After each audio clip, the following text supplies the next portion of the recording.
చాలా తెలివైనవి. వంటగదిలోని అత్యంత రహస్య ప్రదేశాల్లో దాక్కుంటాయి. స్లాబ్ వెనుక, గ్యాస్ కింద, డ్రైనేజ్ పైపులో, అన్నింటికంటే ముఖ్యంగా వంటగది సింక్ లోపల ఉంటాయి. బొద్దింకలు వంటగది సింక్ కింద లేదా లోపలి నుంచి బయటకు రావడం చాలా సార్లు కనిపిస్తుంది. అవి పైప్లోని మురికిలో నివసిస్తాయి. రాత్రిపూట బయటకు వచ్చి వంటగదిలోని స్లాబ్ పాత్రలకు చేరుకుంటాయి. ధూళిని వ్యాపించి చేయడమే కాకుండా అనేక రకాల వ్యాధులు వచ్చేలా చేస్తాయి. అందువల్ల కొన్ని ప్రభావవంతమైన కిచెన్ టిప్స్ పాటించడం ముఖ్యం. తద్వారా మనం వాటిని త్వరగా భారీ ఖర్చు లేకుండా వదిలించుకోవచ్చు. బొద్దింకలను వదిలించుకోవడానికి బోరిక్ పౌడర్ పురాతనమైంది, అత్యంత ప్రభావవంతమైన మార్గం. దీన్ని పిండి లేదా పంచదారలో కలిపి బొద్దింకలు వచ్చి వెళ్లే ప్రదేశాలపై చల్లండి. బొద్దింక దాన్ని తిన్న వెంటనే కొద్దిసేపటికే దాని శరీరం ఎండిపోవడం ప్రారంభమవుతుంది. అది చచ్చిపోతుంది. సింక్ను పైనుంచి మాత్రమే కాకుండా లోపల నుండి కూడా శుభ్రం చేయాలి.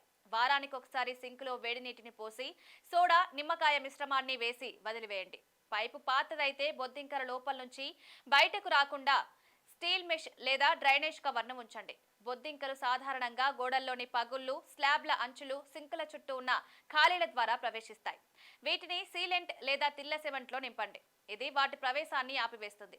వంటగదిలోని చెత్తబుట్టను ప్రతిరోజు శుభ్రం చేయండి. దాన్ని ఎప్పుడూ మూతతో కప్పి ఉంచండి. మురికితో ఉండే చెత్తబుట్ట బొద్దింకలకు నచ్చుతుంది. చెత్తబుట్టలో పాలిథిన్ కవర్ వాడడానికి ప్రయత్నించండి.